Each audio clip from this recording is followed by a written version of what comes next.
Prav in lep dan vsem želim na današnjem poslovnem dnevu Doba fakultete, ki smo ga seveda pripravili tudi zaradi tega, ker v našem študijskem procesu, ki se na magistrski stopnji končuje z magistrskim delom, na nek način prihaja do cele vrste zanimivih idej, pobud in drugih predlogov, ki je prav, da jih delimo med seboj in seveda tudi z drugimi v slovenski in svetovni javnosti.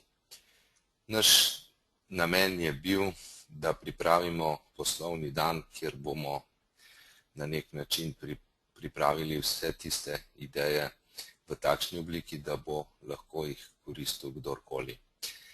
Vsem skupaj, ki ste se zbrali na drugi strani interneta, da tako rečem, en lep dan, pozdravljam vse magistre, ki so pripravili predstavitve svojih nalog in predlogov, vse učitelje, ki so tudi danes z nami, mentorje in seveda vse tiste iz gospodarstva, ki vas naš današnji prispevek k oživitvi slovenskega gospodarstva zanima in ste se seveda tudi odzvali našemu prijaznemu povabilu. Verjamem, da bo dan naporen. Mi imamo dva webinarja, dve srečanji, dva seminarja, da tako rečem. Prvi je ravno kar začel, drugi bo ob 11. uri. Nekako smo tematiko razdelili tako, da bomo najprej poslušali predloge naših magistrov, ki prihajajo iz gospodarstva, predloge za gospodarstvo, iz gospodarstva, da tako rečem. Drugi seminar, drugi webinar pa ob 11. uri napovedujemo tako, da bo predstavitev potekala na enak način kot zdaj, s tem pa seveda, da bodo predlogi bolj iz negospodarske sfere. Namreč tudi negospodarstvo lahko veliko prispeva k oživitvi slovenskega gospodarstva. Naj ob tem omenim, da se Doba fakulteta v zadnjih 2 letih kar izpostavlja tudi na področju raziskovanja hitro rastočih podjetij in drugih podjetij, da poskušamo na nek način ugotoviti, katere so tiste zakonitosti v poslovnem okolju, ki bi več in bolj prispevale k hitrejši rasti gospodarstva, predvsem ta trenutek k preobratu iz negativne gospodarske rasti v pozitivno. Nekako smo prepoznali nekaj tisoč tistih podjetij, ki ta potencial rasti nosijo v sebi. V njih so razvili in pripravljajo seveda celo vrsto idej za prihodnost. Marsikakšnem od teh podjetij seveda so tudi naši študentje. Nekaj teh idej bomo slišali tudi v današnjem dnevu. Naj se še predstavim, moje ime je Viljem Pšenični, sem dekan na fakulteti in se v glavnem ukvarjam z rastjo podjetij, z hitro rastočimi podjetji, z napovedovanjem poslov in seveda z širšim področjem podjetništva kot takšnega. Naj v tem kratkem uvodu omenimo še nekaj besed o Doba fakulteti. Doba fakulteta je prva šola v tem delu Evrope s certifikatom UNIC za kakovost v poučevanju prek interneta oziroma online e-izobraževanju.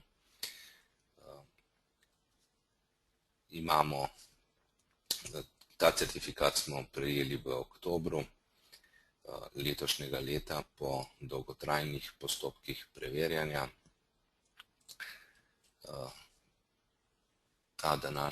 To današnje srečanje seveda pa je skupni projekt Doba fakultete, tudi Ministrstva za izobraževanje, znanost in šolstvo in šport, kot seveda tudi Evropske unije, ki ga delno sofinancira. Doba fakulteta v letošnjem letu praznuje 10. obletnico, kar je pravzaprav v našem prostoru že kar častitljiva starost, saj zasebno visoko šolstvo komaj da dobro nastaja. Bili smo ena od prvih zasebnih visokošolskih ustanov v Sloveniji in smo pravzaprav se iz visoke poslovne šole z enim programom preoblikovali v fakulteto, ki danes izvaja 5 dodiplomskih in 3 podiplomske programe. Zagotovo smo ena največjih in najkakovostnejših visokošolskih ustanov v Sloveniji z skupaj več kot 5000 vpisanimi študenti doslej, skoraj 2200 diplomanti, od tega jih je med študenti je 87% študentov iz Slovenije in 13% iz tujine. Ta delež študentov iz tujine narašča. Lahko se pohvalimo z visokimi ocenami, ki jih študentje dajejo načinu študija in vsebini naših programov, zadovoljstvu z gostujočimi učitelji, z učitelji, ki delajo. Vse ocene nekako gredo proti številki 7 na 7-stopenjski lestvici. Doba fakulteta je tudi ena redkih fakultet v Sloveniji, ki se intenzivno internacionalizira. Prav te dni smo imeli prvo tiskovno konferenco na afriški celini v Keniji, smo pa seveda dodobra prisotni že na Balkanu. Naj se vrnemo k današnjemu srečanju. Predstavili bomo vrsto zanimivih aktualnih rešitev z področja inovacij, podjetništva, družbene odgovornosti, izobraževanja. O teh rešitvah bomo ob zaključku našega srečanja tudi lahko diskutirali. Avtorje povprašali kaj več, kot bodo uspeli povedati v kratkih 10-minutnih prezentacijah.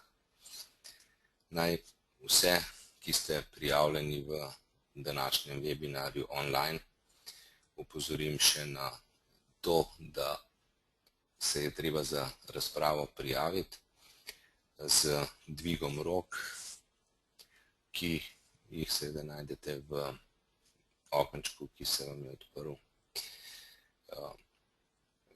Lahko pa seveda vprašanja tudi napišete ali svoje mnenje poveste v pisni obliki v okenčku Questions. Z nami je tudi vodja programa Vesna Kolenc-Potočnik, ki je celotni dogodek tudi pripravila. Vesna, zagotovo, kot običajno, sem kaj pomembnega pozabil, ali pa bi seveda morda želeli tudi sami opozoriti na kakšno pomembno stvar, pa vas seveda vabim k besedi. Lepo pozdravljeni tudi z moje strani. Mislim, da v tem trenutku nismo pozabili na nič. Predlagam, da se naše predstavitve in diskusije začnejo in se seveda veselim današnjega dne in dogodka. Hvala. Hvala lepa, Vesna. Problem je pri našem delu je vedno v tem, pa tudi sicer v podjetništvu, da tisto, kar človek pozabi, tudi ne ve, da je pozabil. Tako da zagotovo se mi je kaj takega dogodilo. No, ampak pojdimo kar k našemu današnjemu delu. Prva naša govornica na poslovnem dnevu Doba fakultete bo Andreja Križman, magistra poslovnih ved, ki je v svojem magistrskem delu se lotila merjenja intelektualnega kapitala v malem podjetju in seveda tudi izdelala nek model, ki bi lahko služil drugim malim podjetjem kot izhodišče za začetek merjenja intelektualnega kapitala. Zagotovo se vsi zavedamo, da je prav intelektualni kapital, znanje in tehnološki napredek vse tisto, kar ekonomisti pravimo, da je TN, da je seveda ključnega pomena za nadaljnjo rast gospodarstva. Zato seveda smo tudi to temo uvrstili na začetek, ker želimo na nek način, da obarva današnje naše srečanje. Intelektualni kapital se nahaja v vsakem podjetju, v vsakem produktu, v vsaki storitvi. Mi seveda ga v bilancah redko kdaj najdemo. Dejstvo pa je, da prav on predstavlja tisto razliko med knjigovodsko vrednostjo in realno tržno kapitalizacijo vrednostjo podjetja na trgu. Pa da ne bom seveda jaz preveč stvari povedal, kar vabim gospod Andrejo Križman, da se nam pridruži in da prevzame besedo.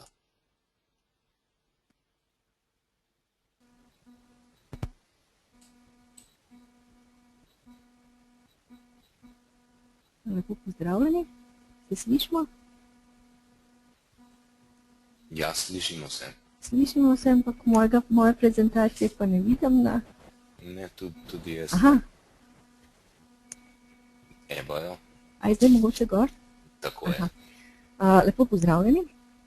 Kot je že profesor Pšeničnik najavil, bom predstavila model, ki sem ga pripravila za merjenje intelektualnega kapitala v podjetju.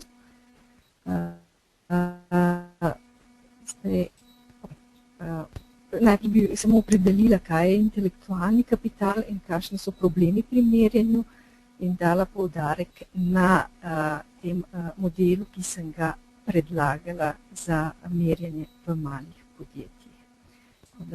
Intelektualni kapital, ta skrita vrednost, ki ima neke enotne definicije, ampak različni avtori so ga različno definirali, ampak vse skupno, da so to neopredmetena sredstva, ki temeljijo na znanju, so ključna pri ustvarjanju vrednosti in ključna za prihodnost podjetja. Imamo tudi več modelov, imamo dvosmerni, trosmerni, večsmerni model. Zdaj, moj predlagani model za merjenje temelji na dvosmernem, tako da samo tega razložimo. To pomeni, da se dvosmerni model, da intelektualni kapital delimo na človeški kapital in pa na strukturni kapital.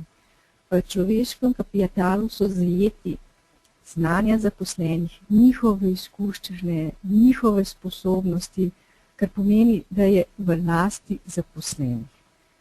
Pri strukturnem kapitalu pa so zajeti vizija podjetja, cilji podjetja, njihovi procesi, baze podatkov, ki jih uporabljajo, se pravi, da je v lasti podjetja.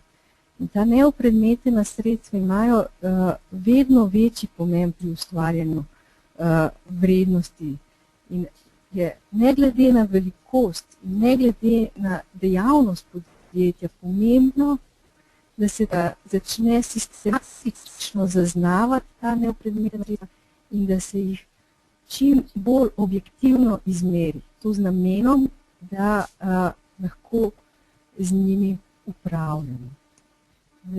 Problemi merjenja so naslednji. Nimamo standardizirane metode.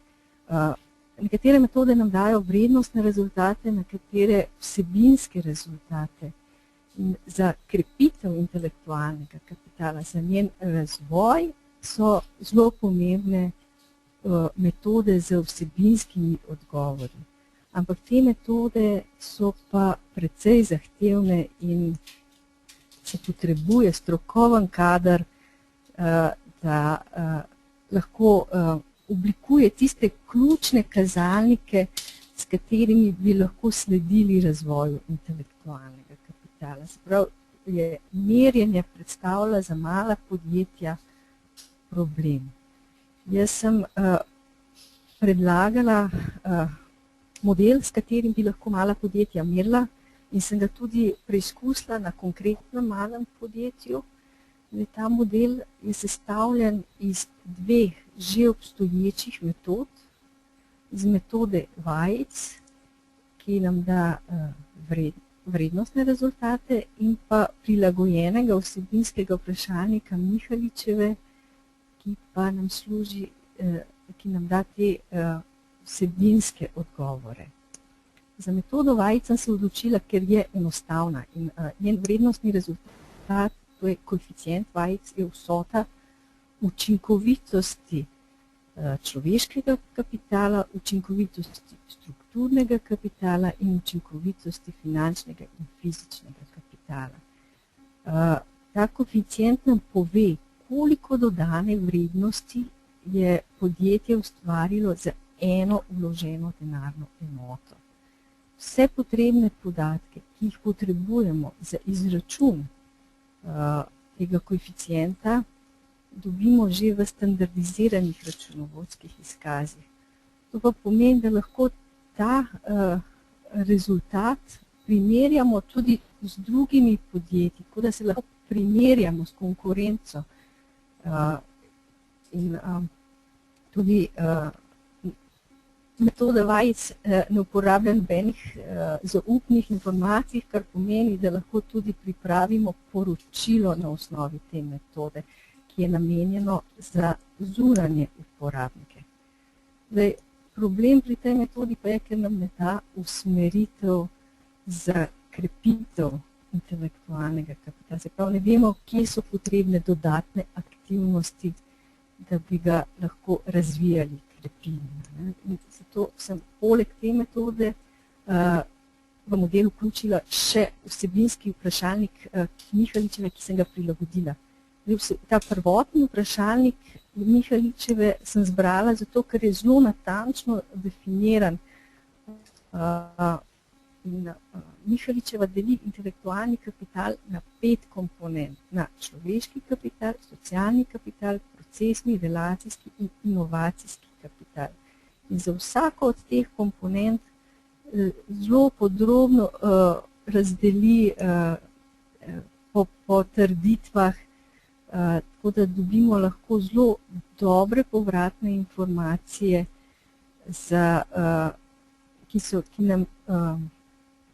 ki nam v bistvu omogočajo, da lahko povzamemo aktivnosti, ki so potrebne, da ta intelektualni kapital krepimo.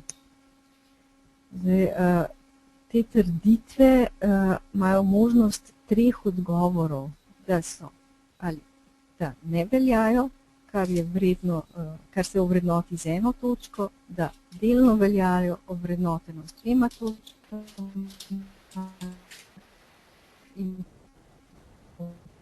popolnoma veljajo, kar je odgovori, ki jih dobimo, nas potem usmerjajo za potrebnim aktivnostim. V prvoten vprašalnik vsebuje 226 trditev, kar je preobsežno in tudi za marsikatero malo podjetje niti niso te trditve smiselne. Tako da je pomembno, da se ta vprašalnik prilagodi za konkretno podjetje, kjer se izvede merjenje. To pomeni, jaz sem predlagala, da se prevede na dvosmerni model. To pomeni, da sem združila človeški in socialni kapital v človeški kapital, ter procesni, relacijski in inovacijski v strukturni kapital. In zdaj, ker je to preobsežno za malo podjetje, sem tudi zmanjšala število trditev in jih tudi po potrebi smiselno preoblikovala. Tako da lahko vsako malo podjetje stori enako, glede na svoje potrebe. Predlagala sem pa tudi, da se ta 3-stopenjska lestvica, da ima trditev možnost 3 odgovorov, nadgradi, da imamo možnosti 5 odgovorov, da si lahko podjetje na ta način lažje spremlja razvoj intelektualnega kapitala. Se pravi, ta vsebinski vprašalnik nam da te vsebinske odgovore, ki so potrebni za krepitev intelektualnega kapitala, da nam pa tudi vrednostne rezultate. Lahko izračunamo, kolikšna je masa človeškega kapitala, kolikšna je masa strukturnega kapitala in pa seveda tudi masa celotnega intelektualnega kapitala podjetja. sicer ta rezultat ne moramo uporabiti za primerjavo z drugimi podjetji, ker ima lahko vsako podjetje drugačen vsebinski vprašanje. Je pa primeren za spremljanje teh posameznih mas intelektualnega kapitala. Tako da, če jaz zaključim, jaz menim, da je ta predlagani model primeren za mala podjetja, da se te dve metodi res dobro dopolnjujeta in sta tudi finančno sprejemljivi. Metoda vajic, se pravi, jo uporabimo za spremljanje učinkovitosti, za primerjavo z drugimi podjetji in za pripravo poročila za zunanje uporabnike, z vsebinskim vprašalnikom pa spremljamo maso intelektualnega kapitala ter jo predvsem uporabljamo za usmeritve za krepitev intelektualnega kapitala. To kot strokovnjaki so mnenja, da je najpomembneje, da se z merjenjem prične. Čas pa bo pokazal, kako naj se nadaljuje. To bi bilo z moje strani vse. Hvala za pozornost. Najlepša hvala za tale uvod. Nekako smo dogovorjeni tako, da po vsaki prezentaciji lahko seveda udeleženci postavijo vprašanja, ki se nanašajo na razumevanje ali dopolnjevanje same prezentacije v smislu, bi rekel, pojasnjevanja. Za diskusijo, razglabljanje o sami temi, uporabnosti, tudi podajanje svojih predlogov in mnenj, pa smo nekako rezervirali pol ure časa po vseh 5 prezentacijah. Tako da sprašujem udeležence današnjega srečanja, če je kakšno vprašanje, ki bi eventualno bilo usmerjeno v dodatno pojasnjevanje. Nobene roke ne vidim. Iz tega lahko sklepam, da nujnih vprašanj ni. Mi bi prešli kar k drugi predstavitvi. Vabim magistro Barbaro Tolar, da se pripravi za predstavitev svojih izsledkov in tudi predlogov na osnovi proučevanja družbene odgovornosti v podjetju Revoz. Družbena odgovornost podjetij je seveda ena zelo zanimiva tema, ki se v zadnjem času pojavlja v številnih nalogah in seveda tudi v medijih. O tem veliko znamo povedati, o tem veliko tudi govorimo. Dejstvo pa je, da je prav podjetništvo kot fenomen z družbeno odgovornostjo nekako dolgoročno najbolj povezan. Podjetnik je tisti, ki prevzema v bistvu odgovornost za razvoj, ki prevzema odgovornost za svoje podjetje, za svoje zaposlene in seveda tudi širše za družbeni razvoj. Če seveda mu te odgovornosti ne pustimo razviti, če mu te odgovornosti ne damo in tudi ne priznamo in je ne cenimo, potem seveda pride do težav. No, ampak tu z nami je gospa Barbara, izvolite besedo.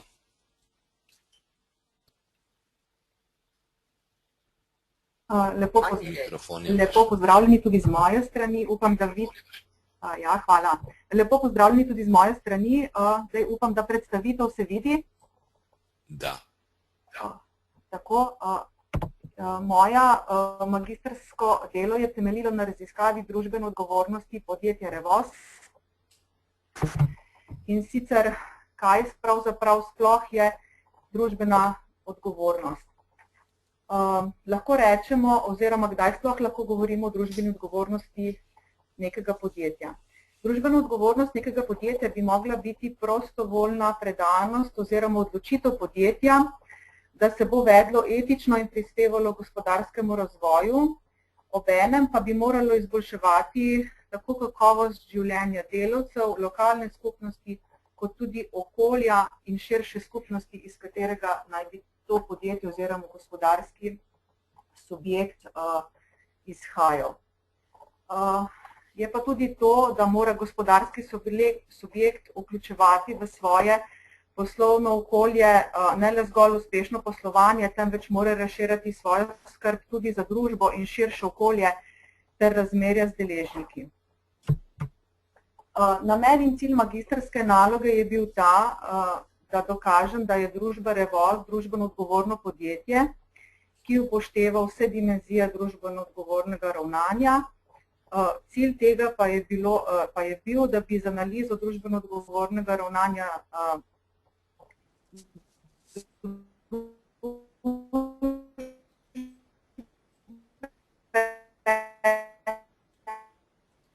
Težave imamo, Andrej, z zvokom. Kaj pravzaprav družbena odgovornost je in kaj jo sestavlja model, ki je sestavljen nekako iz 4 odgovornosti, iz ekonomskih, zakonskih, etičnih in pa filantropskih odgovornosti. Če pogledamo čisto na dnu, se nahajajo ekonomske odgovornosti, ki so nekako zahtevane, in sicer naj bi si podjetje prizadevalo predvsem za doseganje dobička in s tem tudi za zadovoljevanje pričakovanja lastnikov, vendar se moramo zavedati, da podjetje samo z ustvarjanjem dobička ne more slediti trajnostnemu razvoju. Seveda je zadovoljevanje ekonomskih odgovornosti nekako predstavlja temelj družbene odgovornosti in nekega poslanstva podjetja. Takoj za ekonomskimi odgovornosti se nahajajo zakonske odgovornosti, ki so od podjetja prav tako zahtevane in gre za nekako spoštovanje zakona in zakonskih določil. Tako da mora podjetje pri svojem poslovanju vsekakor spoštovati vsa zakonska določila in pa pravila. Sledijo jim etične odgovornosti, ki so nekako od podjetja pričakovane. Podjetje naj bi pri svoji družbeni odgovornosti nekako prestopilo prag zakonskih določil in tako pri svojem poslovanju vključevalo tudi etične in pa moralne vidike poslovanja. Zato lahko rečemo, da etične obveznosti niso predpisane, so pa pričakovane in v današnjem svetu vsekakor zaželjene. Najvišje na vrhu se nahajajo filantropske odgovornosti, ki nekako predstavljajo dobrodelnost, so pa zaželjene. To pomeni, da so nekako maksim v poslovanju in odgovornosti nekega podjetja in predstavljajo najvišjo raven v družbeni odgovornosti. Gre pravzaprav za prostovoljno odločitev posameznika ali pa podjetja. Filantropske odgovornosti so pa nekako sestavljene iz donacij, dobrodelnosti, nekako jih tudi uvrščajo med to tudi sponzorstva, čeprav lahko rečemo, da sponzorstvo ni neka dobrodelnost, ampak od sponzorstva si nekako podjetje pričakuje nekaj povratni dobiček. Dimenzije družbene odgovornosti podjetja Revoz so razdeljene na notranje in pa zunanje dimenzije, pri čemer osnovo predstavlja zeleni dokument ali kot ga imenujemo green paper, ki nekako opredeljuje družbeno odgovornost kot koncept, pri katerem poslovni subjekt na prostovoljni ravni na sodelovanju z deležniki v svojem poslovanju vključuje družbene in okoljske vidike. Notranjo dimenzijo družbene odgovornosti sem nekako razdelila na upravljanje s človeškimi viri, skrb za zdravje in varnost pri delu, učinkovito in smotrno porabo in upravljanje z naravnimi viri ter pa odgovornost in odnos do naravnega okolja. Upravljanje s človeškimi viri nekako zajema in naj bi bilo tudi najpomembnejše v notranjih dimenzijah družbene odgovornosti, nekako zajema odnos in sodelovanje z zaposlenimi v okviru izobraževanja, motiviranja in nagrajevanja svojih zaposlenih, komuniciranja in pa merjenja zadovoljstva zaposlenih. Naslednji vidik predstavlja skrb za zdravje in varnost pri delu, kar pomeni, da mora biti skrb za zdravje in varnost pri delu eden izmed najpomembnejših vidikov in odnosov do svojih zaposlenih. Učinkovita in smotrna poraba in upravljanje z naravnimi viri se mora vsekakor izkazovati z z odnosom in v bistvu je potrebno, da stremimo k tem, da za učinkovito in smotrno porabo zmanjšujemo porabo naravnih virov in pa seveda tudi potem posledično tudi zmanjševanje količine odpadnih snovi, kar zajema naslednjo odgovornost, je pa odgovornost in odnos do naravnega okolja. Vemo, da si vsi želimo, da našim zanamcem pustimo čim bolj čisto okolje. Pri zunanjih dimenzijah družbene odgovornosti so nekako razdeljene na odgovornosti do lokalne in širše skupnosti, kar pomeni, da se mora podjetje s svojimi dejavnosti prostovoljno in obvezno, nekako pričakovano je, da se prostovoljno vključuje v lokalno in širšo skupnost, ali če lahko še z drugimi besedami povemo, da si želi sodelovanje z lokalno in širšo skupnostjo.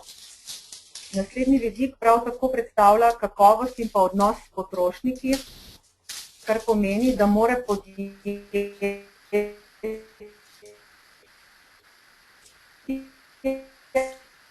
Imamo težavo z zvokom.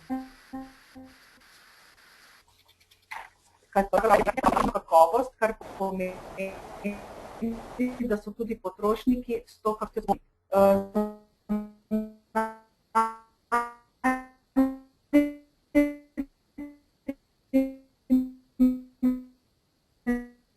tudi predstavlja sponzor, predvsem mislim na razne donacije raznim društvom, potem humanitarnim društvom, izobraževalnim ustanovam in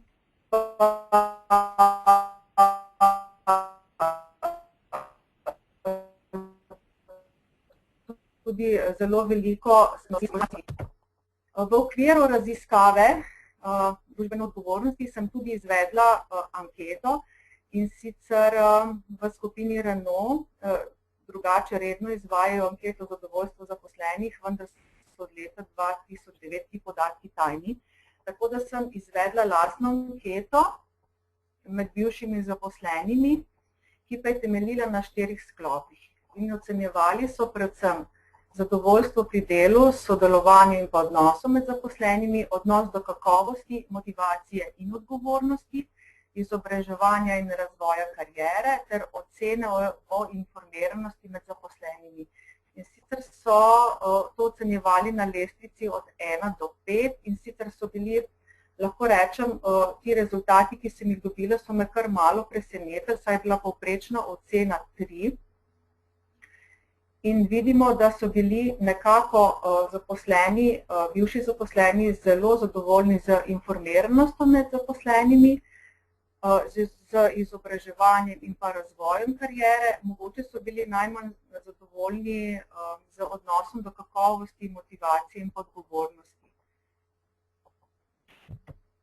Kaj pravzaprav lahko rečemo, da družbena odgovornost nekako povzroča nekako podjetje, ki je družbeno odgovorno in se tudi družbeno odgovorno obnaša, ima konkurenčne prednosti. In te konkurenčne prednosti se v družbi Revoz kažejo predvsem v visoki stopnji kakovosti svojih proizvodov, v naložbi v znanje in pa razvoj zaposlenih, z vlaganjem v razvoj novih projektov. Lahko rečemo, da so tudi med največjimi izvozniki in pa zaposlovalci v državi in v naši regiji. Ter družba in njeni zaposleni so v velikem številu prejemniki nagrad, prav tako iz gospodarstva, kot tudi iz področja družbene odgovornosti. Sklepne ugotovitve v moji nalogi so pravzaprav te, da družba Revoz izpolnjuje vse ravni Karlove piramide, upošteva notranje in zunanje dimenzije, da se s svojim prostovoljnim in pa obveznim delovanjem zavedajo in poznajo pomen družbene odgovornosti in da je družba Revoz s svojim obveznim kot tudi prostovoljnim delovanjem uresničila koncept in poslanstvo družbeno odgovornega podjetja.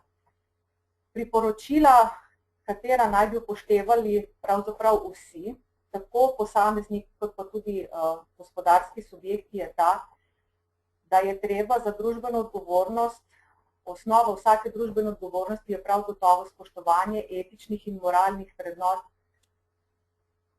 in osebnosti vsakega posameznika. Spoštljiv odnos do naravnega okolja in družbe nasploh in da je potrebno koncept družbene odgovornosti vključevati v vsako aktivnost podjetja. Glavne smernice, strateške usmeritve vsakega podjetja pa morajo temeljiti na družbeno odgovornem ravnanju in pa trajnostnemu razvoju, ker vemo, da trajnostni razvoj pomeni tudi trajnostno gospodarstvo. In še ena sklepna misel za konec, ki se glasi nekako tako: če ne zmagajo posamezni interesi v družbi, pridobi obča družba in trajnostni razvoj je v domeni občega. In prav to je pomen in poslanstvo družbene odgovornosti, ki se jo moramo zavedati vsi, tako posameznik, kot tudi vsi ostali. Hvala za pozornost. Hvala lepa. Kakšno vprašanje od udeležencev našega današnjega srečanja, ki bi morda bilo v smislu pojasnjevanja osnovnih stvari?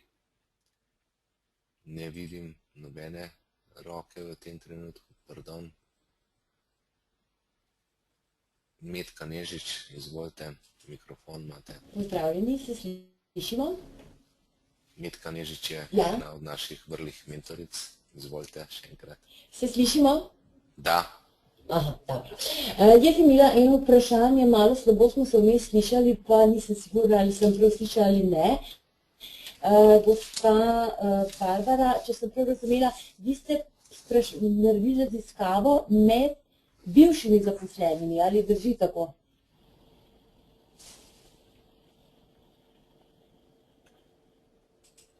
Sam trenutek, da damo Barbari. Drži, ja, gospa Nežič. Mogoče sem še prosila, zakaj ste se odločili za bivše zaposlene? Gotovo je bil nek tehten razlog, kar me zanima. Ja, zaradi tega, ker, kot sem že omenila, od leta 2009 so ti podatki tajni. In meni žal ni bilo spet ne slišimo. Omogočeno, da to naredim v vzorcu Snežene Kepe.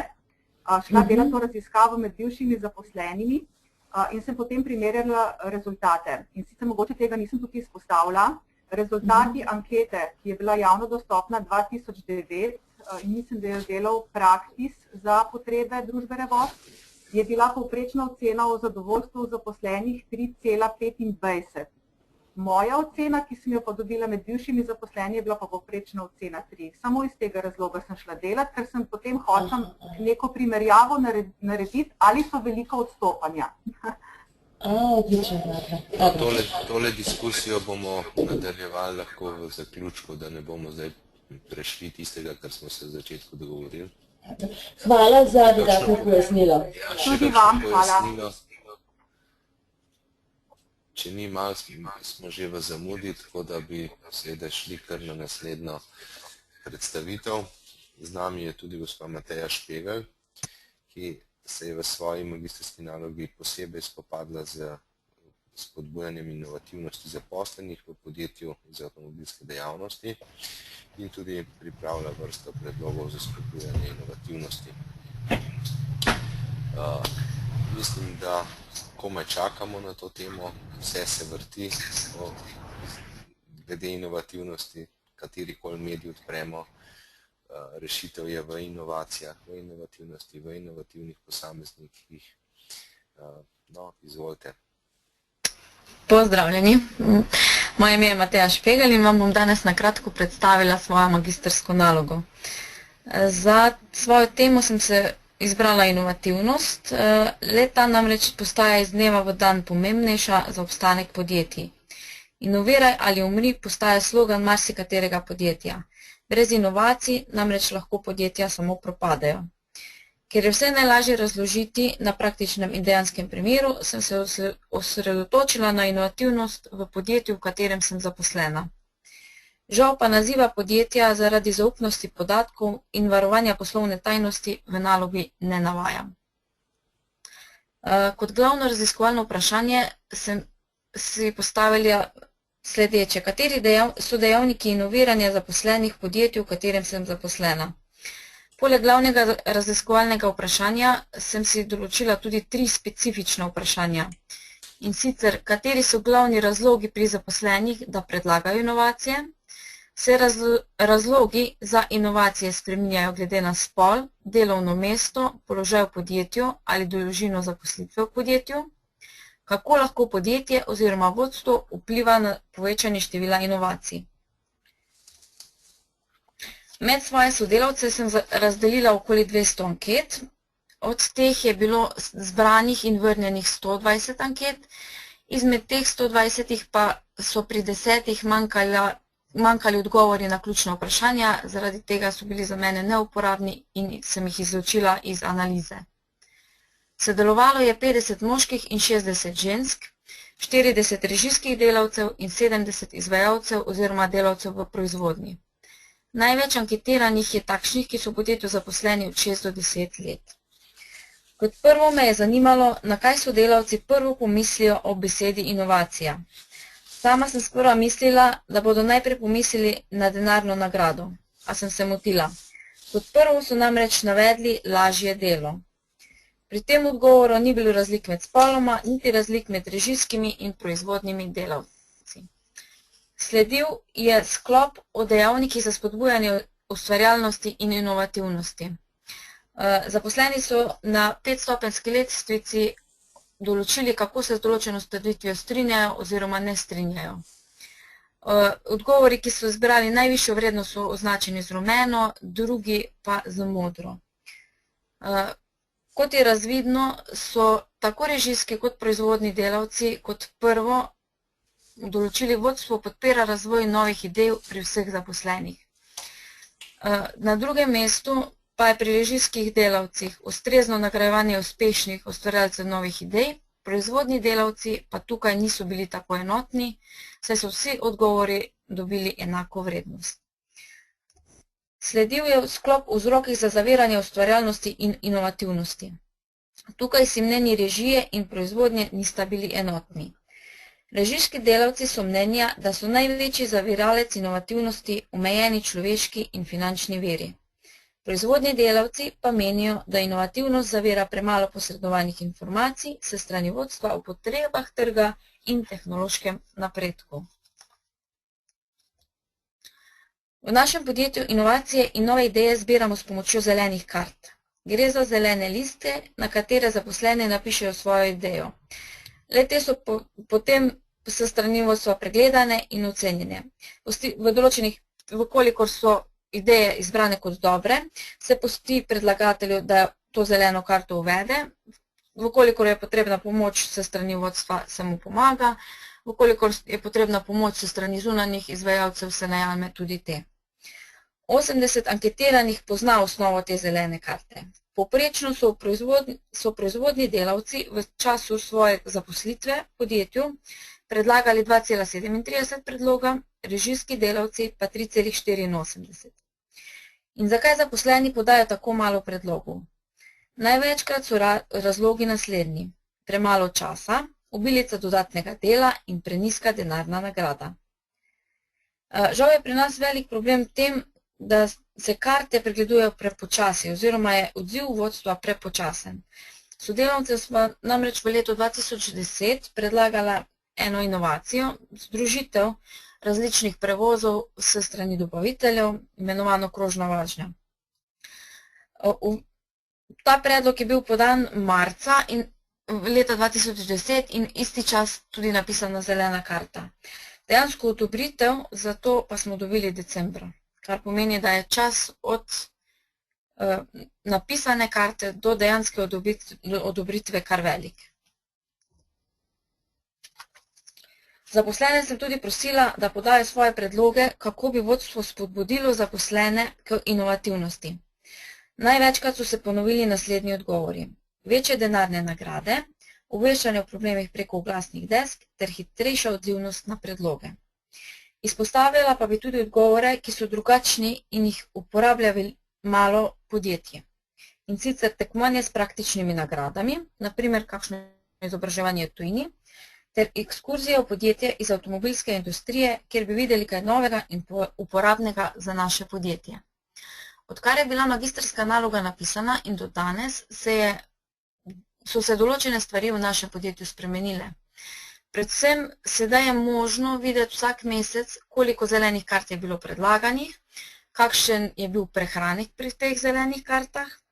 Prav tako imamo več možnosti za ekskurzije in izobraževanja v drugih sorodnih podjetjih. Zdaj, svojo predstavitev bi zaključila z mislijo Iva Boscarola: le nora ideja je res prava inovacija. Tudi če je ideja tako nora, da se nam zdi, da je nemogoče uresničiti, je dobro, da jo podamo naprej. Mogoče nas to pripelje v prihodnost. Hvala za pozornost.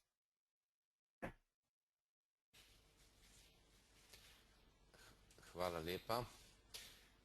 Vprašanje udeležencem današnjega webinarja.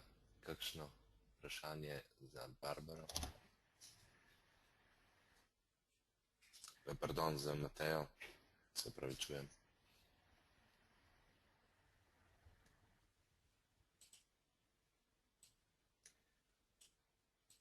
Skratka, diskusija sledi po vseh predstavitvah. Gremo kar na naslednjo predstavitev. Z nami je tudi magistrica menedžmenta vseživljenjskega izobraževanja, gospa Maja Kavčič. Predstavila bo svojo nalogo model mobilnega upravljanja odnosov z uporabniki kot možna inovacija v podjetju. Podjetje se ukvarja s telekomunikacijskimi storitvami. Izvolite besedo. Hvala lepa, lepo pozdravljeni. Se slišimo? Da. Ja, hvala lepa. No, kot je že omenil Idem Špšeničnik, bom predstavila model mobilnega upravljanja odnosov z uporabniki kot možne inovacije v podjetju telekomunikacijskih storitev. Prav tako kot moja predhodnica, tudi jaz zaradi varstva podatkov oziroma moja zaposlitev v podjetju, kot ga omenjam v nalogi. Sama vsebina, uvodni del, predstavitev vsebine in pa zaključek. Sem Maja Kavčič, kot sem že povedala, prihajam iz Ljubljane. Prostega časa imam kar malo, zato vendar si ga vzamem vsaj uro na dan in ga izkoristim za tek v naravi, saj sem mnenja, da bolj kot so maze in supergi, bolj je čista glava. V podjetju sem zaposlena že več kot 20 let, že več kot 10 let pa delam na področju cen in cenikov, ter implementacija teh sprememb v informacijski sistem produktni katalog, ki je osnova za sistem CRM. CRM kot kratica, Customer Relationship Management v angleščini, pomeni upravljanje odnosov s strankami. V bistvu gre za prodajno filozofijo, ki v ospredje postavlja stranko, saj stranke danes kupujejo pri podjetjih, ki ponujajo najvišjo opaženo vrednost. Razlog za uvedbo inovacije oziroma zakaj sem se odločila za to temo, je v bistvu spodbudila akcija 100, s katero smo lani jeseni prvič pričeli. Z akcijo 100 pač vsi zaposleni prevzamemo odgovorne naloge direktne prodaje pri naših uporabnikih in tako ustvarjamo najbolj pristen odnos z njimi. Zato še toliko bolj utemeljujem inovativno uvedbo mobilnega CRM, kajti zdaj je tržnik lahko vsakdo izmed nas v podjetju. Kaj je to mobilni CRM? Tudi sama sem na začetku se spraševala, kaj se skriva za to kratico in kakšno vlogo ima v podjetjih. Treba pa je poudariti, da je mobilni CRM novejši pristop, ki se seveda ni začel v Sloveniji in kot vemo, pri vsaki noviteti treba kar nekaj časa, da se pojavi tudi na našem trgu in prav tako tudi z mobilnim CRM. Mobilni trend se dogaja v tem smislu, da lahko od kjerkoli in kadarkoli preverimo, kako je s prodajnimi priložnostmi in kako delajo naši prodajalci. Kar mobilnost je tudi v tem, da lahko tik pred sestankom s stranko še enkrat pregledamo njene podatke. Namen inovacije je tako dostop do informacij preko pametnega telefona kadarkoli in kjerkoli, ohranjanje obstoječih uporabnikov in pridobivanje novih, s tem se ustvarja bolj pristen in neposreden stik z uporabnikom ter večjo pripadnost zaposlenih v podjetju, kar pomeni tudi manjše tveganje za fluktuacijo tacitnega znanja.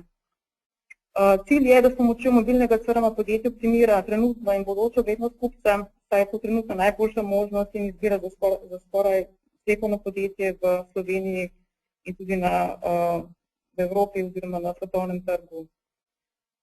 Zanimiva razlaga mi je tudi od profesorja Thomasa Davenporta, ki razlaga, da sta za nastanek in preboj CRM v bistvu sta povzročila dva tokova, in sicer prvi predstavlja povečanje globalne konkurence, zaradi česar je postala diferenciacija proizvodov težja in posledično so tudi začeli pogledi podjetij spreminjati iz proizvodno oziroma storitveno usmerjenih v kupcem usmerjene. Drugi tok pa ponazarja razvoj tehnologije do točke, ko je mogoče informacija iz celotnega podjetja posredovati v posamezne sisteme.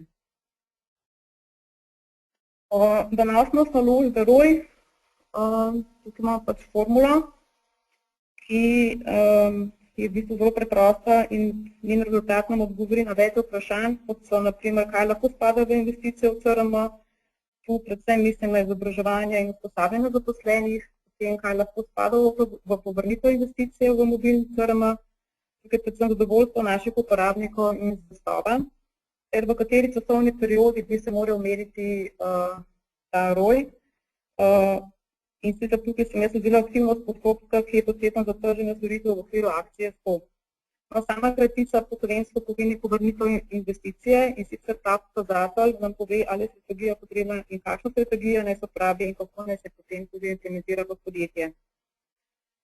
Moram tukaj poudariti, da je CRM zelo specifičen, ker se pač vrednost razvoja in implementacije ne da meriti, oziroma so njegovi rezultati zelo takšni, da se težko merijo, naprimer večjo zadovoljstvo zaposlenih, izboljšanje kulture podjetja, tehnološki napredek in tako naprej.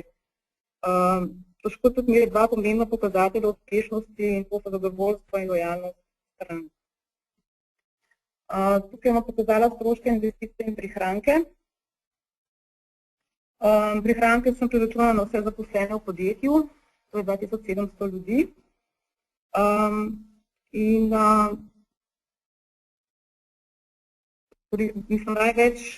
kot vidimo, največ denarja porabljenega oziroma za izobraževanje in usposabljanje zaposlenih, kar je po eni strani prav,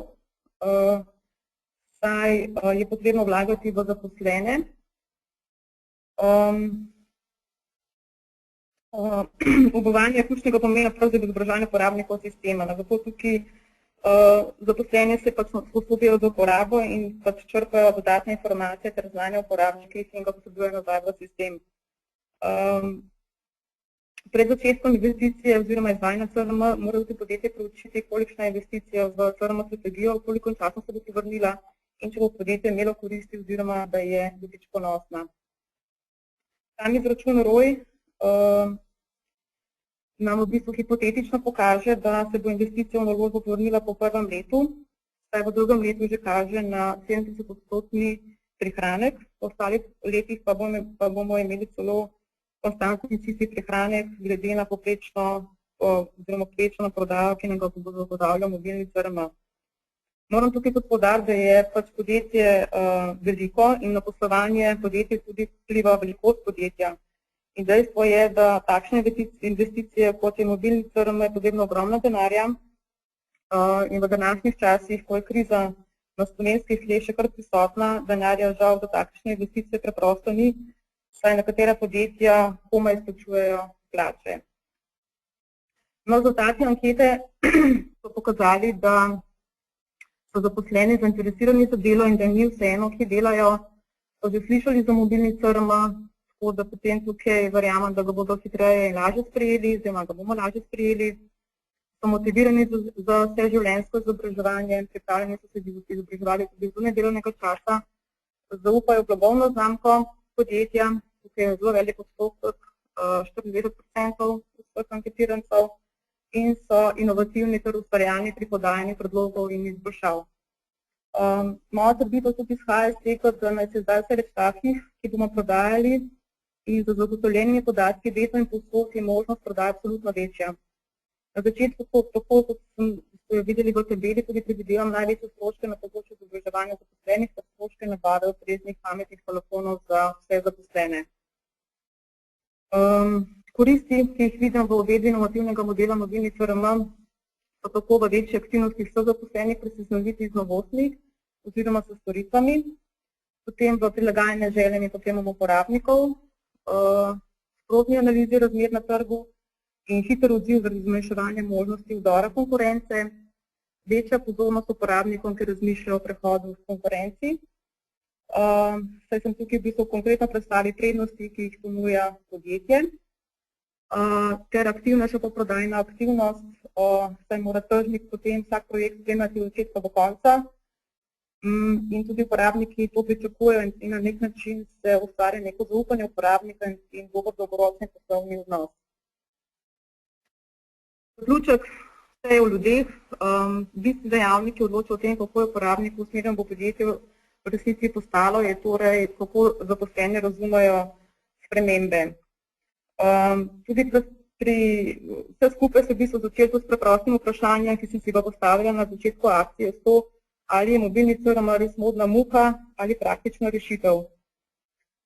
Mobilno poslovanje odpira možnosti tako za uvedbo dodatnih storitev in novo vrsto trženja, pa tudi to, da bo podjetje s pomočjo mobilnega CRM lahko sprejemalo hitrejše in bolj učinkovite poslovne odločitve.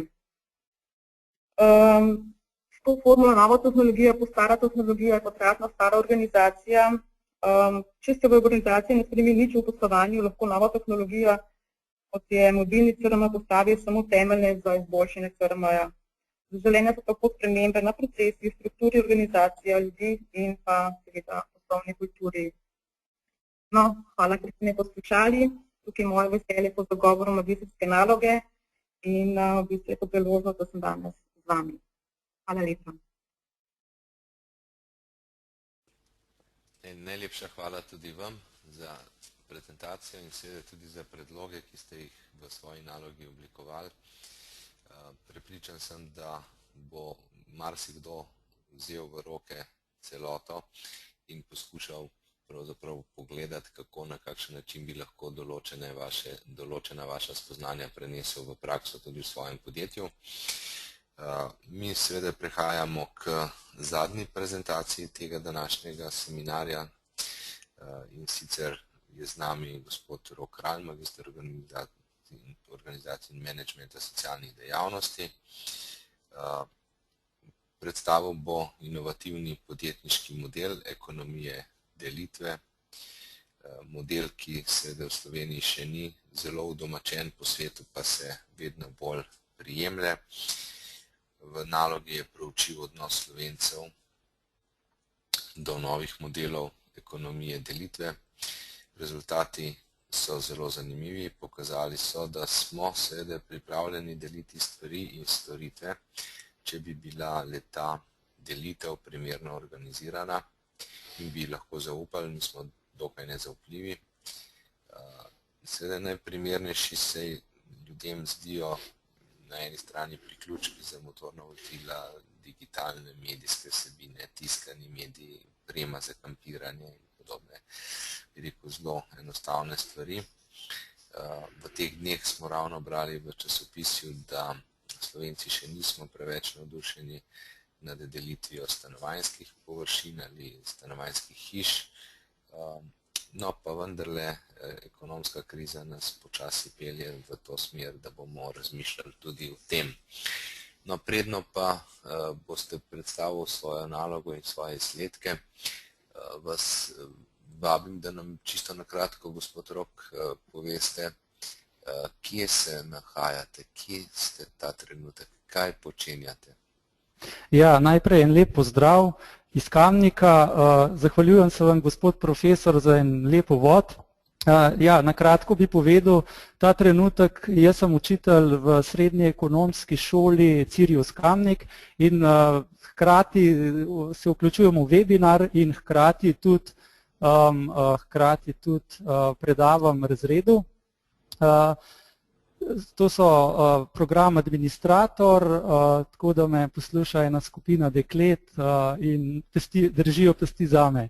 Skratka, kot je že povedal profesor, bi predstavil en nov, lahko rečemo nov, čeprav neke stvari že poznamo, podjetniški model in sicer ekonomije delitve. Pa bom kar začel.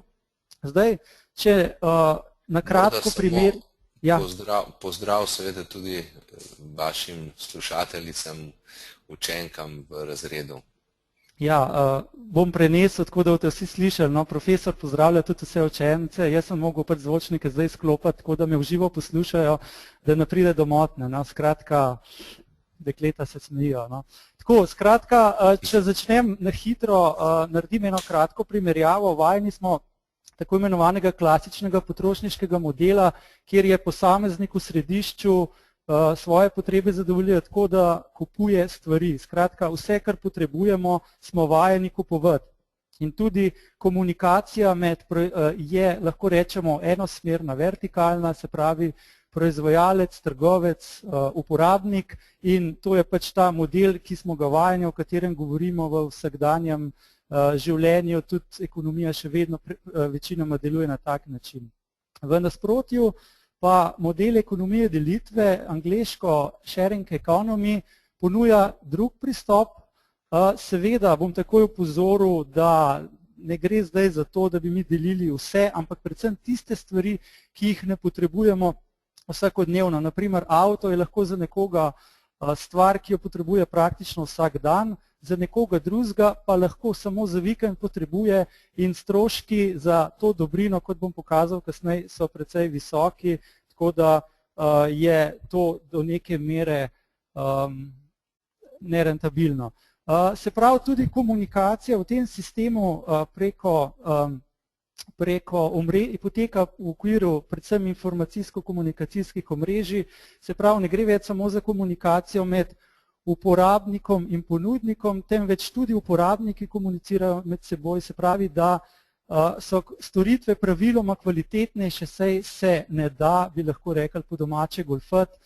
Se pravi, hitro se izve, da ponudnik teh dobrin ne more pač delati, ne da bi vsi ostali v omrežju zvedeli, zakaj se gre. Skratka, to je na kratko tisti osnoven princip, ki ga želim predstaviti. Na kratko bi predstavil še nekaj primerov dobre prakse. Najbolj, lahko rečemo, prepoznaven danes v svetu je ameriško podjetje Zipcar, ki ima v svoji, se pravi, daje v delitev praktično že okrog 11.000 vozil. Nam najbližje je to podjetje na Dunaju. In pa bicikl tudi deluje po teh principih, potem so pa še druge stvari, se pravi za delitev prostora, Airbnb, TaskRabbit za delitev storitev in pa še druge. Jaz bom se zdaj na kratko predstavil podjetje Zipcar, in sicer ravno z namenom, da pokažem, katere so tiste temeljne prednosti delitve nekaterih dobrin. Poudarjam, nekaterih dobrin pač vsega pač ne moramo deliti z drugimi, recimo take bolj osebne stvari. Se pravi, če pogledamo nekaj številk malo zaokroženih, je povprečni strošek avtomobila za ZDA velja v letu 2011 je $8.900, noter so vsi stroški, amortizacija, zavarovanja, gorivo, skratka vse, kar potrebujemo, da lahko v enem letu sploh avto imamo. Povprečen avto je v porabi približno 340 ur letno, to je vsega skupaj manj kot 1 uro na dan, torej lahko rečemo, da avto 23 ur na dan stoji na nekih parkiriščih, in tudi strošek vožnje je praktično $26 na uro na ta način. Se pravi, v podjetju Zipcar pa je slika drugačna, se pravi, avtomobili so na voljo na določenih mestih. Cena vožnje ure avtomobila je približno $8, kar pomeni, da bi ob isti količini uporabe vozil porabili letno samo $2.900 in bi mesečno prihranili kar $500, kar je, se pravi, ena taka izjemen prihranek za današnje čase. Skratka, Zipcar, kot sem že omenil, ima v svoji floti 11.000 vozil, preko 800.000 članov, vse storitve so, lahko rečemo, na visokem tehnološkem nivoju, se pravi, posameznikov ni treba nikamor, v nobeno, tako kot imamo, se pravi, običajno to rent-a-car, on vse stvari od rezervacije, od članstva naprej naredi preko mobilne telefonije, tudi odklepanje avtomobilov, skratka plačevanje in naredimo lahko takoj primerjavo z biciklom, ki na ta način deluje, samo da gre za kolesa. En avto v tem sistemu nadomesti 15 individualnih vozil, kar je za današnja velemesta izjemna stvar. Če si takoj predstavljamo, če bodo vsi Kitajci želeli imeti avto ali pa dva v družini, potem se bomo res zadušili v smogu in pa gneči. Tudi uporabniki tega sistema naredijo manj voženj že zaradi tega, ker morajo vsako svojo vožnjo bolj natančno načrtovati. Tako recimo lahko pogledamo, kaj pomeni v enem letu in pol je v sistemu bicikl, kjer je 300 koles, bilo upravljenih, se pravi s 300 kolesi kar 1 milijon voženj, tako da ta sistem je sploh v izjemnem porastu v praktično vseh svetovnih državah. Zdaj bom zelo na kratko predstavil svojo raziskavo o odnosu prebivalcev Slovenije do ekonomije delitve, ki sem jo opravil v okviru spletne ankete s programom SurveyMonkey. Dobil sem v odgovor 538 polno izpolnjenih anket. Vzorčenje je pač priložnostno, ker gre za spletno anketiranje, vendar je velikost vzorca, lahko rečemo, da nekaj reprezentativnosti. Zdaj čist na kratko, Slovenci so pripravljeni deliti, če bi bila organizacija dobro izvedena, se pravi resna podjetja, in nekako sem ugotovil, da so mlajši res bolj dovzetni, ampak nasplošno skratka okrog 60% Slovencev bi bilo pripravljeno določene stvari deliti, če bi za to imeli dobro organizirano zadevo. Zdaj naslednja stvar je, kar je že profesor Pšenični omenil, skratka jaz sem naredil tudi raziskavo, kaj bi Slovenci rajše delili, in če na levi strani pogledate, najbolj zaželeno bi bili priključki za motorna vozila, digitalne medijske vsebine in tako naprej. Na desni strani vidimo, da bi bili manj pripravljeni deliti hišno opremo, kuhinjske naprave, ampak to je tudi razumljivo, saj gre verjetno bolj za osebne predmete in mislim, da je te odgovori kar dobro pokažejo, kako razmišljamo o teh stvareh. Nadalje sem raziskal, komu bi bolj zaupali, in na prvem mestu so socialna podjetja, ampak na nek način to tudi lahko razumemo, ker so veliko podjetij danes na slabem glasu, ampak to še ne pomeni, da z dobro organizacijo se ne bi dal speljati dobre take storitve. Pri vprašanju najprimernejše oblike delitve se je kot najbolj izkazalo delitev s pomočjo interneta ali mobilne tehnologije, kar je tudi razumljivo, saj so ravno te tehnologije spodbudile, se pravi to samo ekonomijo delitve v takem obsegu, kot se dogaja danes. Zdaj moj predlog ne bo tako zelo konkreten, ker je tudi časa malo, ampak bi samo na eni taki sliki pokazal bistveno razliko, namreč tle si lahko predstavljamo, da podjetja ne samo prodajajo, ampak lahko te stvari, ki jih sem pač dal samo 3 primere, lahko tudi ponujajo v izmenjavo oziroma izposojo, in pa če pogledamo tega oranžnega posameznika v sredini, on si lahko fizično izposodi stvar, lahko si rezervira na spletni strani, lahko komunicira s kjerkolim uporabnikom v tem omrežju, lahko celo nudi storitve nekomu. Skratka, gre za čisto drugo dimenzijo, kjer posameznik dobi neko aktivno vlogo, po drugi strani pa manj dobrin zadovolji potrebe več ljudi. Toliko samo se opravičujem za zamotne. Zdaj sem tudi naredil na tako v narekovaju kalkulacijo. Če si predstavljamo en vrtalni stroj, kjer je njegova cena recimo 100 evrov, pa recimo, da ima podjetje 20 evrov dobička, če to ponudi v sistemu delitve, pa rečemo, da izposoja en teden 1 evro, potem pomeni, da bo podjetje s to izposojami dobilo 100 evrov, mi pa recimo, da potrebujemo samo 2-krat, 3-krat, bomo tudi zelo veliko prihranili. Skratka, vsi smo na tako imenovani win-win poziciji. Zdaj, če čisto na kratko povzamem, kaj nam prinaša ta nov princip, nov model, ki ga lahko praktično uvede katerokoli podjetje, ne glede na to, da prodaja lahko dopolni svojo ponudbo, se pravi nove podjetniške priložnosti, predvsem na področju storitev. Potem je možno veliko nadaljnih inovacij, sploh v okviru raznih mobilnih aplikacij, ogromen prihranek virov, kar je za današnjo ekonomijo tudi zelo pomembno, da ne razmišljamo samo o rasti, boljši izkoriščenosti stvari in pa tudi hkrati večji povezanosti med ljudmi. Na koncu bi še s tole slikco, če gledamo, da je vse temno, pa vidimo, da je vendarle luč na koncu tunela, hkrati sem pa dal še eno misel, ki je bila zapisana na forumu pod mojim prispevkom gospe Irene Dobnik, da če bomo delili, bomo vsi skupaj imeli več. Hvala.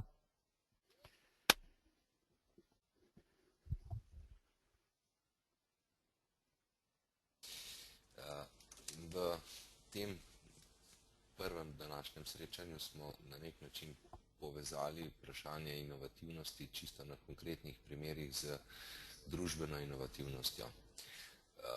Tako da seveda zdaj vse udeležence našega srečanja vabim za komentarje. Ravnokar smo prejeli tudi eno čestitko za zadnjo prezentacijo. Izvolite, vabim k diskusiji. Imamo kakšno roko. Bojana Drev, se želite vključiti?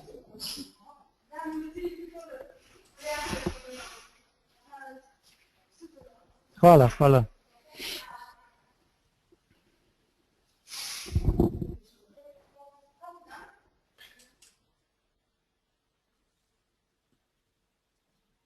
Profesor Peter Stanovnik, izvolite, besedo imate, kar nekaj vaših nalog, ki so nastajale pod vašim mentorstvom, smo danes tule slišali.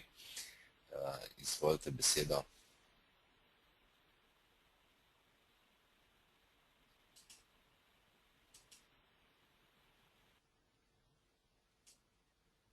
Ne slišimo se.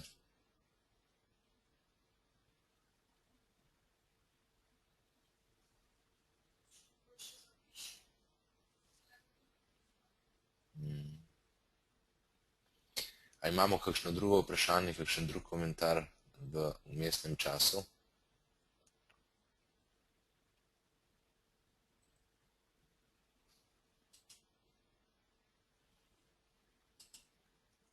No, morda o inovativnosti, ki je seveda rdeča nit te naše prve teme gospodarstvo za gospodarstvo. V Sloveniji imamo nekaj tisoč res inovativnih podjetij, ki imajo seveda ne samo inovativne produkte, inovativne storitve, ampak tudi inovirajo dnevno procese v podjetju in seveda tudi komunikacijo z okoljem in vsa področja poslovodenja. Zagotovo kdo od vas, ki ste v današnjem srečanju vključeni, ima izkušnje z inovativnostjo tudi v svojem podjetju ali v kakšnem od podjetij, kjer je bil predtem. Tako da seveda vabim vse vas, da morda tudi o svojih osebnih izkušnjah v povezavi z današnjimi temami poveste kakšno svoje mnenje. Sam, da pogledamo, če se je kdo v pogumu. Imamo nekaj znakov od naših udeležencev, da zelo šumi in da glas vmes izginja, pa da je vmes potem postalo spet malo bolje. Tule imamo od Petra Žagarja kratek komentar, in sicer, da ga bega, kako v modelu izposoje pridobiva industrija. Namreč ta model načeloma povzroča manjše nakupe in proizvodnjo pozitivno. Pri tem sicer je, da je to okoljsko bolj sprejemljivo, le finančno to morda ni najbolje za proizvodnjo. Na videz seveda bi človek kar pritegnil temu mnenju lahko. Bomo povprašali gospoda Roka Kralja. Še eno vprašanje imamo, samo sekundo. Ne, ni. Kar izvolite, lahko odgovorite. Ja, hvala lepa.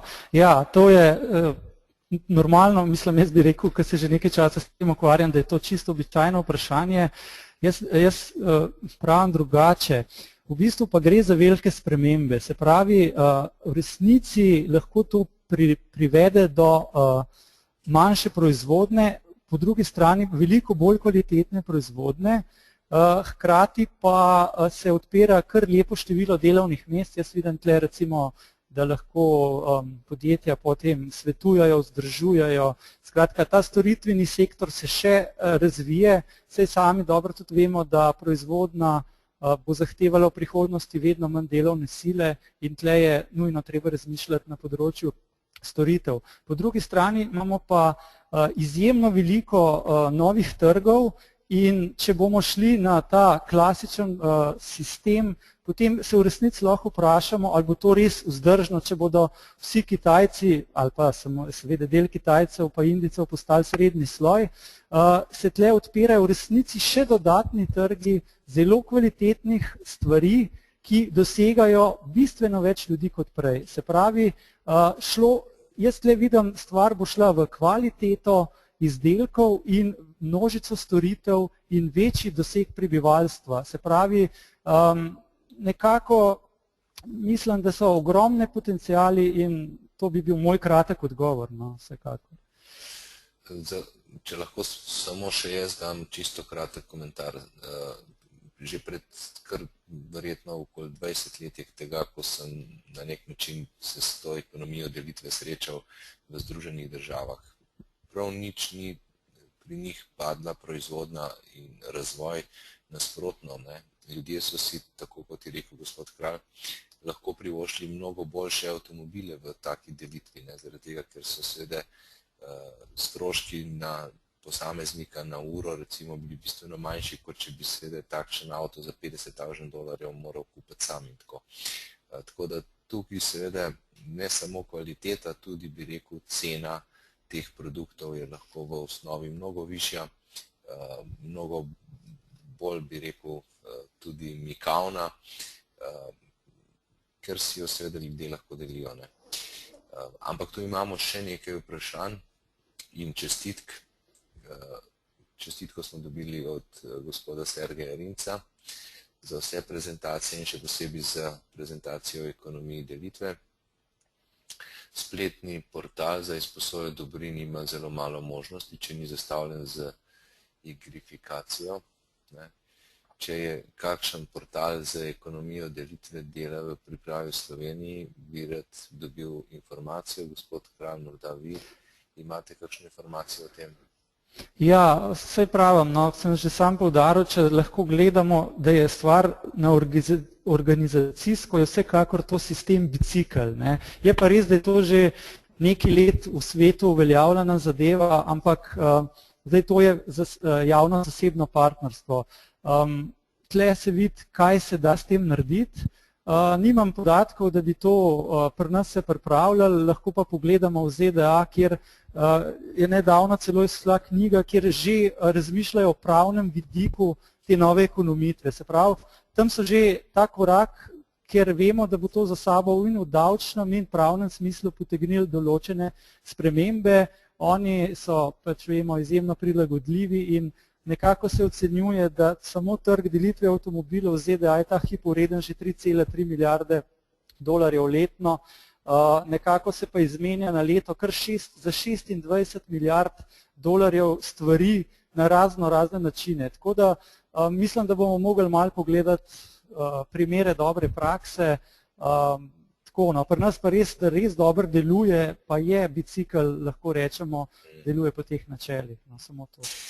V vsakem primeru smo v času in tako menijo seveda tudi slovenske gazele v odgovorih na vprašanja, kot tudi hitro rastoča podjetja in tudi druga inovativna podjetja v Sloveniji, da je čas za radikalno spreminjanje odnosa do ekonomije. Ne gre več za klasično teorijo, gre seveda za preskok, za miselni preskok v neko obdobje, kjer bo recimo družbena odgovornost podjetnikov na visokem prvem mestu, kjer bo na koncu koncev ekonomija delitve na visokem mestu, kjer bo, bi rekel, tudi kakšna druga, meni še nepoznana ekonomija zelo pomembna. Doktor Stanovnik, kaj vi menite o tem?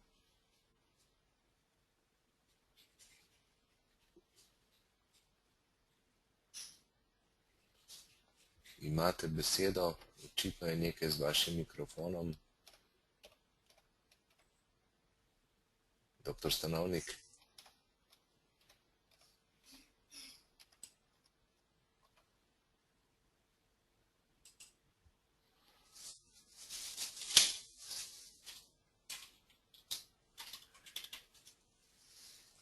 Bomo poskušali še enkrat vzpostaviti povezavo z profesor Stanovnikom. Medtem seveda je možno, da še kdo od drugih udeležencev kaj povpraša. Tudi prezenterji lahko povprašate vaše kolege, ki so se predstavili danes. Učitelji.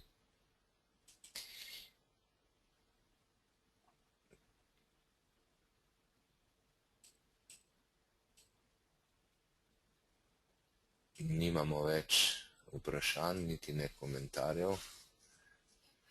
Vesna, jaz ne vidim, mi lahko pomagate, prosim? Aha, tule dol je. Ja. Bojan Golčar sprašuje, ne? Upoštevati je potrebno verjetno tudi to, da potrošnik prihranjen denar nameni za druge storitve in produkte, če jih ne potroši na teh storitvah in produktih, ki so v delitveni ekonomiji. Nezanemarljiv pa gotovo ni tudi vidik krepitve socialne kohezije, zagotovo. Morda vaš komentar, gospod Kralj? Ja, se strinjam, ne, saj vidimo, da recimo avto je tak res primer, ki izjemno obremenjuje naše proračune. Če bi skupaj dali, bi se dobesedno zgrozili, se pravi, mi lahko to namenjamo potem, recimo, bom rekel, za kulturne dobrine in tako naprej. Skratka, v vsakem primeru bomo na ta način postali bolj, morda več pozornosti tem stvarem, ki se zdaj zanemarjajo ravno zaradi krize. Po drugi strani se pa strinjam, to je zelo pomemben vidik, je ta družbeni, se pravi, družbena kohezivnost, ogromno komunikacije, se pravi, ljudje na nek način postanejo tisti, ki tudi gospodarstvu in dajo nek feedback in težko si predstavljati v takem omrežju narediti kakšne napake. Recimo, tale TaskRabbit je ena krasna delitev storitev z ZDA. Tam je tisti, ki dobro storitev naredi, je na lestvici ocenjen z najboljšimi točkami in seveda si s tem pridobi dodatno delo. Kratka, v resnici se potem storitve in dobrine postanejo kvalitetnejše, se pravi, gre za boljšo komunikacijo med vsemi deležniki, ki so v tem procesu ekonomskem prisotni. To bi imel. Ja, moram reči, da razmišljanje je seveda odlično. Vsi skupaj bomo verjetno morali razmišljati drugače. Kriza, ki nas zdaj pesti že kar nekaj let, na nek način opozarja na to, da bo treba narediti drugačen preskok, kot je bil mišljen morda še 4-5 let nazaj. Tudi v podjetjih, ki so uspešna, ugotavljajo, da je edini način pravzaprav inovirati procese in seveda razmišljati drugače. Ne samo biti drugačen, ampak tudi razmišljati drugače, iti ven iz okvira. Mislim, da smo tudi vsi skupaj skozi ta vprašanja, ki so bila postavljena in koncu tudi skozi komentarje udeležencev, nekako prišli do zaključka, da nastajajo seveda tudi med magistrskimi nalogami in med našim procesom študija takšni predlogi, ki obetajo spremembe v prihodnosti. Še kakšno vprašanje?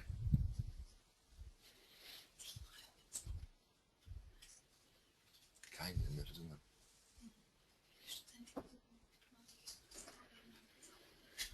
Aha.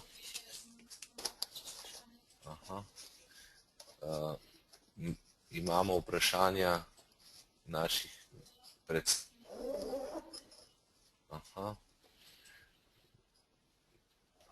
Maja pa Mateja ste rekli. Takole.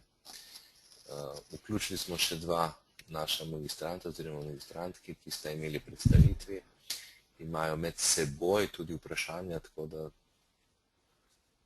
bomo prisluhnili z veseljem. Izvolite.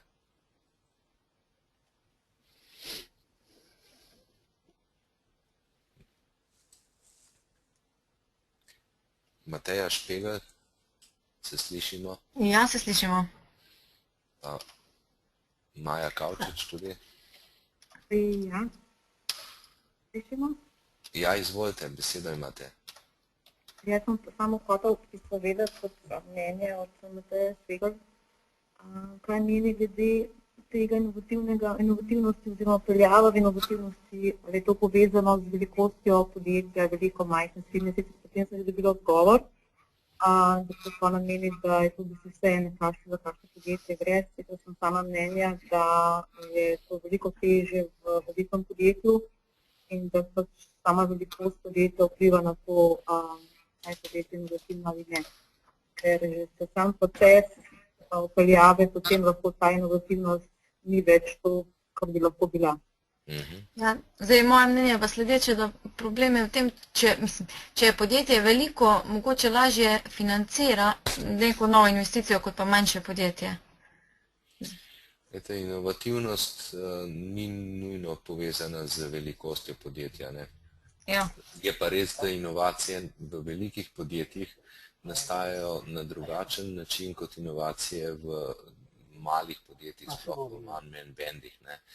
Že pred leti, še predno se je začela v Evropi Eureka in tako, smo spremljali recimo na desetine tisočev malih inovativnih podjetij, recimo okoli Milana, nastal en takšen, bi rekel, vrenje inovativnosti, ali pa recimo, kaj s tem v ZDA imamo 2-3 lokacije, kjer so na stotine, na tisoče novih malih podjetij z inovativnimi produkti, storitvami nastalo.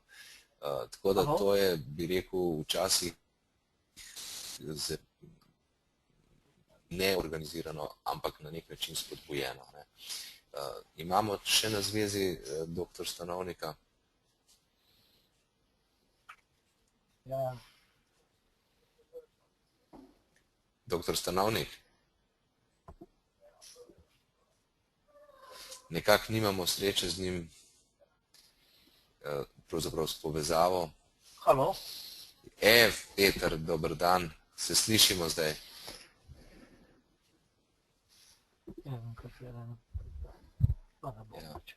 Če se ne slišimo. Peter, mi slišimo.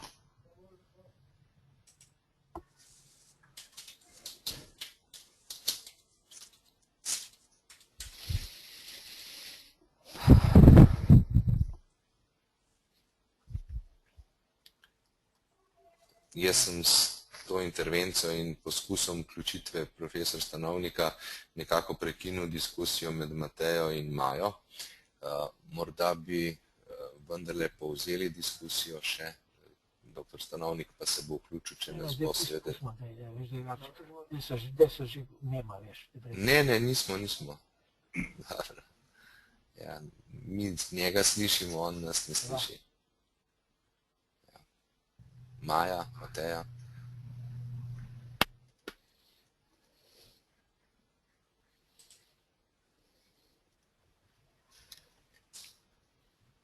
No, nekako imamo občutek, da smo temo pripeljali do konca in izčrpali. Še enkrat pozivam vse udeležence, ali je še kakšna želja za vključitev v diskusijo? Zvonijo telefoni. Tu imamo edino nekaj nedokončanih poizkusov vključitve in tudi neuspešnih.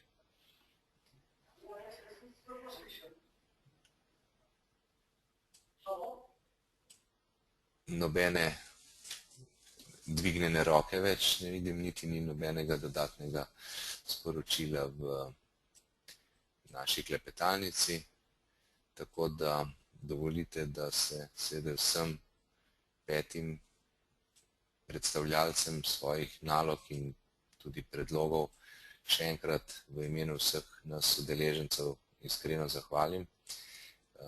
Vse te naloge v obliki povzetkov so že objavljene tudi v celotnih besedilih. Objavili bomo z njihovim dovoljenjem tudi prosojnice, kjer bodo navedeni še morda kakšni dodatni podatki. Vsi udeleženci današnjega webinarja boste te povezave tudi še prejeli. S tem seveda zaključujemo ta naš današnji prvi webinar in iskreno vabimo k drugemu, kjer bodo predstavljene še 4 magistrske naloge in predlogi naših magistrantov, ki sicer izhajajo iz negospodarstva, vendar so predlogi takšni, da bi lahko tudi predstavljali neko dodatno spodbudo oživitvi slovenskega gospodarstva. Hvala lepa še enkrat vsem in seveda tudi ekipi, ki se je potrudila, da je naše današnje srečanje bilo izvedeno. Hvala lepa in nasvidenje.